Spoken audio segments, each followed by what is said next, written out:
Le scandale de corruption au Parlement européen a entamé la confiance dans l'Union. Aujourd'hui, les institutions redoublent d'efforts pour renforcer la transparence et leur propre crédibilité. Je vais aborder ces sujets dans The Global Conversation avec Vera Jourova, vice-présidente de la Commission.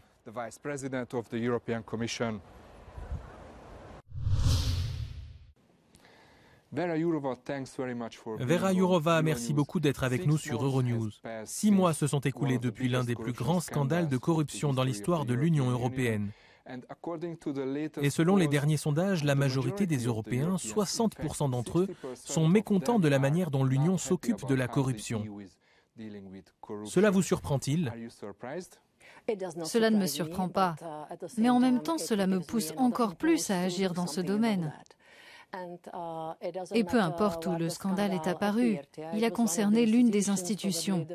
Et il est probablement davantage dû à la défaillance d'individus que celle d'un système dans son ensemble. Mais que peuvent se dire les citoyens ? Ce sont des politiciens bien payés qui jouissent de privilèges immérités. Nous ne savons pas quelles sont les normes et s'il existe une certaine éthique. Trop de questions se posent et trop peu de réponses sont apportées. C'est la raison pour laquelle nous avons présenté le paquet anticorruption qui concernera les institutions de l'Union européenne. Et aujourd'hui, j'ai présenté le tout premier organe européen chargé des questions d'éthique qui couvrira toutes les institutions clés de l'Union. Parlons de ce nouvel organe éthique, puisqu'il doit élaborer les futures normes pour toutes les institutions de l'Union européenne. Mais des ONG et des eurodéputés demandent que le contrôle ne soit pas lié à l'Union, mais qu'il soit indépendant. Pourquoi n'est-ce pas le cas ? Eh bien, l'organe chargé des questions d'éthique comble des lacunes. Il faut rappeler que chacune des institutions dispose d'une structure interne qui devrait faire ce travail. L'organe éthique ne doit pas remplacer ces dispositions institutionnelles. Il y a des personnes qui devraient identifier les infractions disciplinaires et sanctionner ces cas. L'organe éthique comblera donc des lacunes. Il viendra chapeauter toutes les institutions et le travail sur les normes communes se reflètera ainsi dans le travail de chaque institution. Quant à la question pourquoi ne pas créer un organe indépendant, je pense qu'il est important que cet organe soit composé de personnes qui connaissent le travail et le rôle de chaque institution. C'est pour cela que j'ai proposé quelque chose de très pratique. Il y aura 10 personnes autour de la table, le niveau politique avec les vice-présidents de chaque institution ou des fonctionnaires de haut niveau, mais également 5 experts indépendants qui sont invités à travailler avec les représentants des institutions. Je veux que l'organe éthique soit utile, pratique et transparent, de sorte que les normes sur lesquelles il se mettra d'accord soient portées à la connaissance du public.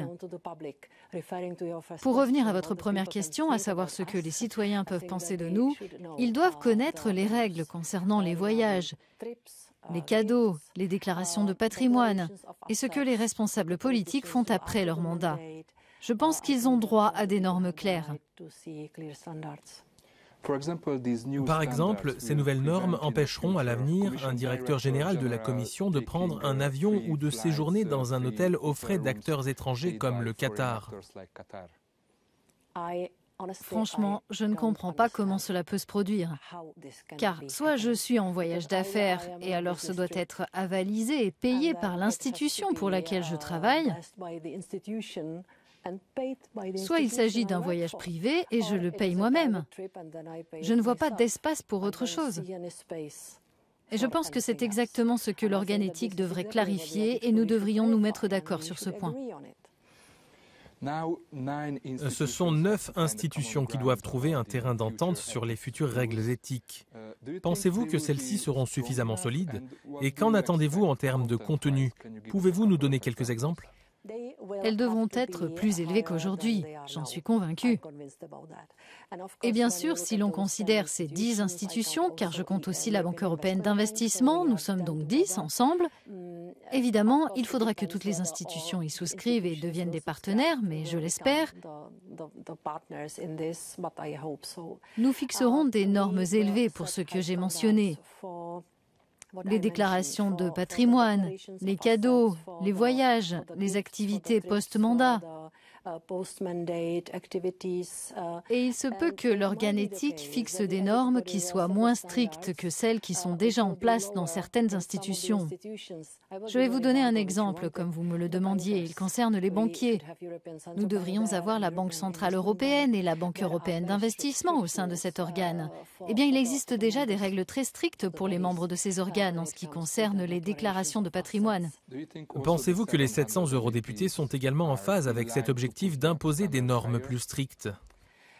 Si vous leur posez la question directement, tous vous répondront oui. J'ai parlé avec de nombreux membres du Parlement.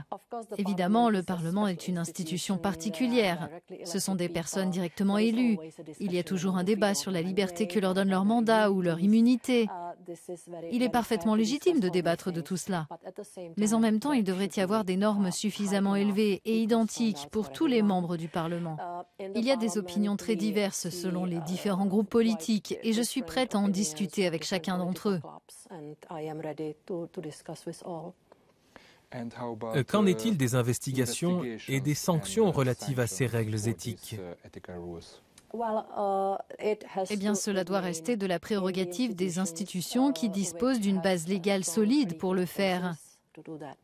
Je sais que cela semble trop technique, mais je dois rappeler que cet organe éthique sera établi sur la base de l'accord, car il n'est pas prévu dans le traité et il ne sera pas établi sur la base du droit.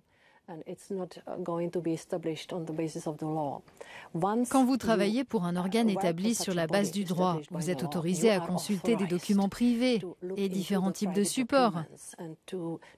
Vous êtes autorisé à interroger les personnes, mais aussi à les sanctionner. Et cela nécessite vraiment l'autorisation légale la plus forte possible. L'organe éthique, lui, ne l'aura pas. Nous sommes à 1 an des prochaines élections européennes. Craignez-vous que des acteurs étrangers tentent d'influencer la campagne et qu'ils la fassent dérailler avant les élections, par exemple avec des campagnes de fake news ou de désinformation? Je crois sincèrement qu'ils n'y parviendront pas. Parce que nous faisons tout pour protéger les élections contre les manipulations cachées et les différentes formes d'ingérence. Mais il est certain qu'il y aura de fortes influences et une pression importante exercée par différents acteurs hostiles pour s'immiscer dans les processus électoraux. C'est pourquoi nous alertons déjà les États membres qui ont l'obligation d'organiser les élections, pour que d'une manière ou d'une autre, ils renforcent leur système contre les cyberattaques.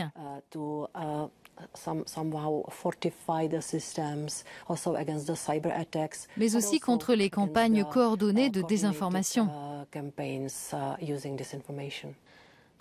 Pour lutter contre les influences étrangères, la Commission européenne propose aussi un nouveau paquet intitulé « Défense de la démocratie ». Mais les ONG ont protesté contre cette législation, estimant qu'elle était très similaire à la loi russe sur les agents étrangers. Après ces critiques, allez-vous modifier cette législation pour satisfaire les ONG ? Les critiques étaient fondées sur un manque d'informations à propos de ce que nous prévoyons.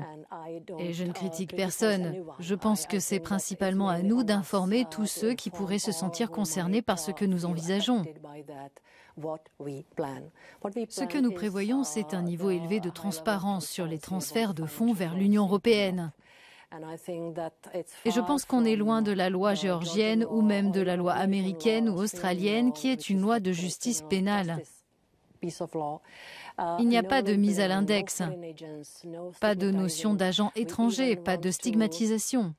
Nous voulons même intégrer dans la loi le garde-fou contre les abus possibles de la part de certains États membres, pour ne pas aller au-delà des demandes ou des exigences de la loi. Mais vous m'avez aussi interrogé sur le processus. Nous avons admis qu'il nous fallait plus de temps pour 2 choses. Pour les consultations intenses avec tous ceux qui se sont exprimés et qui ont fait part de leurs préoccupations, en particulier les ONG, pour aller vite, mais beaucoup d'autres ont aussi soulevé de nombreuses questions dans les instances officielles des États membres.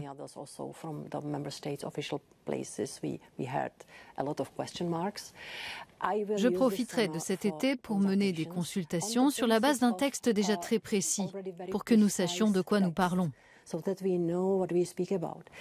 La deuxième chose que nous devons faire, c'est d'essayer de collecter des données qui nous permettront de mieux déterminer l'ampleur du problème. Il n'est pas facile de réunir de telles données car elles sont principalement en possession des services secrets et des agences de sécurité des États membres. Et nous étudions actuellement les moyens d'obtenir des données fiables. Donc nous ferons ces deux choses au cours de l'été et nous évoquerons de nouveau ce sujet à l'automne. Car je suis convaincue que nous avons besoin d'une telle législation.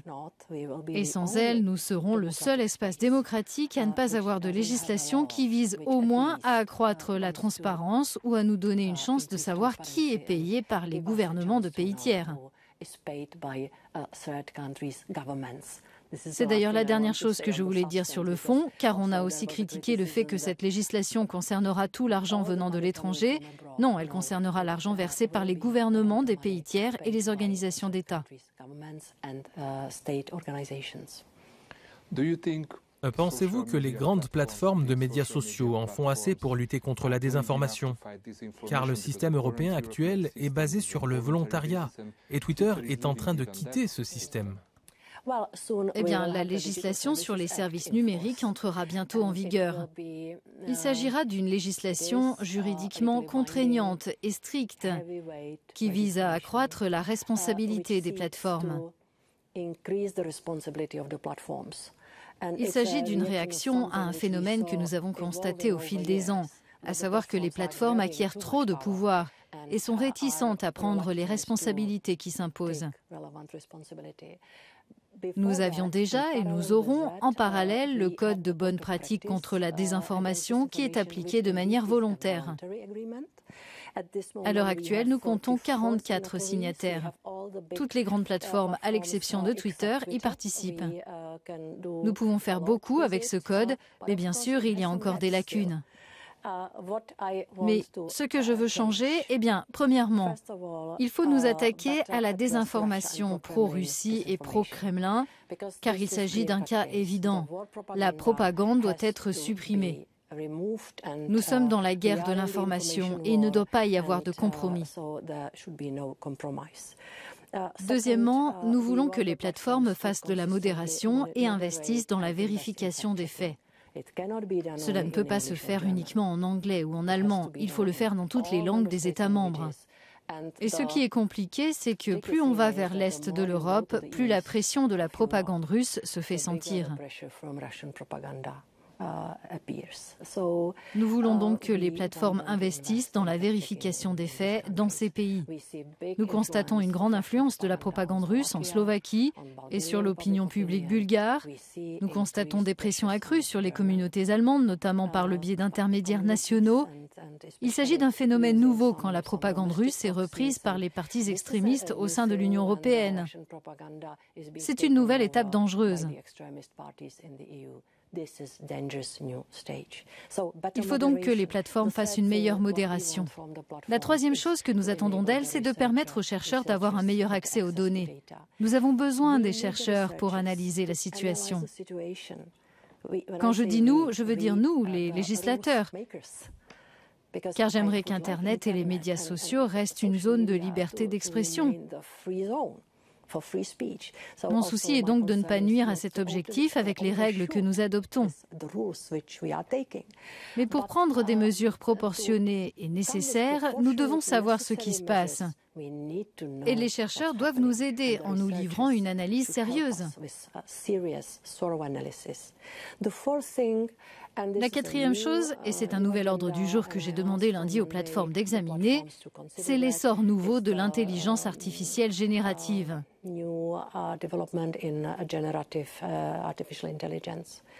Là encore, le code peut être un vecteur rapide, une réponse rapide. Et c'est justement ma question suivante. ChatGPT soulève des inquiétudes sur les fake news et les fausses citations. Beaucoup de gens s'inquiètent en général de la prolifération de l'intelligence artificielle. Craignez-vous qu'à l'avenir, la frontière entre la réalité et la fiction disparaisse ? Non, mais encore faut-il que les gens eux-mêmes qui lisent et voient ces contenus soient capables de se rendre compte que ce qu'ils ont sous les yeux a été produit par l'intelligence artificielle. Et nous devons être tenaces sur ce point. Nous devons insister sur le fait que la production d'intelligence artificielle doit se faire correctement et qu'elle doit être identifiable d'une manière claire et compréhensible. Je prendrai l'exemple de la vérification des faits que nous voulons mettre en place dans les États membres. Une fois que l'élément de désinformation est étiqueté comme tel et que les faits sont ajoutés, on constate une évolution importante dans le comportement de l'utilisateur. Dans la plupart des cas, cette désinformation ne circule pas davantage. Les gens réfléchissent. Je pense donc que la même logique s'appliquera quand ils verront qu'il s'agit de la production de robots. Ils se diront qu'ils peuvent ou non la prendre au sérieux. Mais ce que je voudrais dire, c'est que nous sommes à un moment critique de l'histoire et que nous devons défendre les vraies personnes. Comment le faire ? En ne donnant pas aux robots ni liberté d'expression, ni automaticité des publications sur les plateformes, et en ne protégeant pas la production des robots par des droits d'auteur. Je pense que ce sont des principes très simples, toujours liés à notre objectif de protéger les droits existants des vraies personnes. Au sujet de la bataille autour de l'état de droit entre l'Union européenne d'un côté et la Pologne et la Hongrie de l'autre, la Commission emploie des méthodes relativement nouvelles, en particulier dans le cas de la Hongrie, à savoir la suspension du versement de fonds européens. Pensez-vous que cela permettra d'obtenir davantage de résultats ? Eh bien, en Hongrie, nous constatons que la conditionnalité et le gel des fonds qui lui sont alloués donnent des résultats, après de nombreuses années d'une situation figée qui ne nous convenait pas du point de vue de l'état de droit.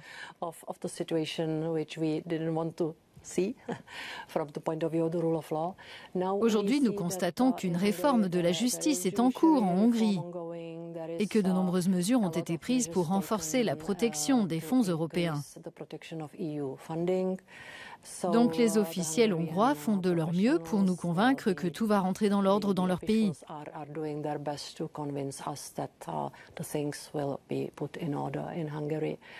Évidemment, nous aimerions voir des actions de plus grande ampleur.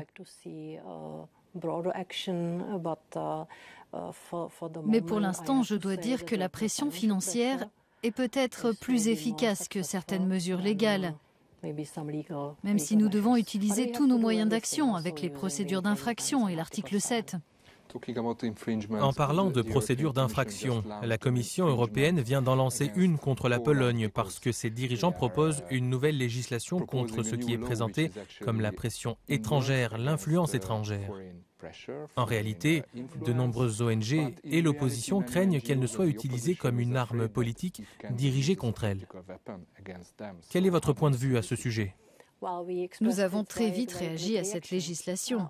Cette réaction rapide est sans précédent, parce que nous considérons que cette législation met en danger une compétition démocratique ou la manière démocratique de procéder.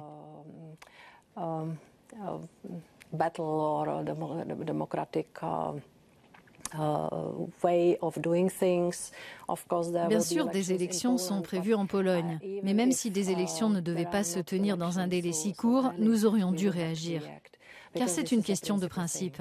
Je dis toujours que nous devons mieux protéger les élections. Et l'une de vos questions portait sur la possibilité de subir l'influence d'acteurs mal intentionnés. Jusqu'à présent, j'ai toujours considéré que le danger, c'était que les adversaires politiques mènent campagne en ayant davantage de difficultés sur leur parcours et qu'il n'y ait pas d'arbitre pour trancher équitablement. Mais là, il s'agit d'un nouveau chapitre, car la législation polonaise stipule que certains groupes et certaines personnes ne peuvent pas participer. C'est pourquoi, indépendamment des élections à venir en Pologne, nous devions réagir. Car la création d'un organe purement politique, qui devrait avoir des compétences comparables à celles des procureurs ou des juges, selon notre évaluation de la situation, constitue une violation de la législation européenne.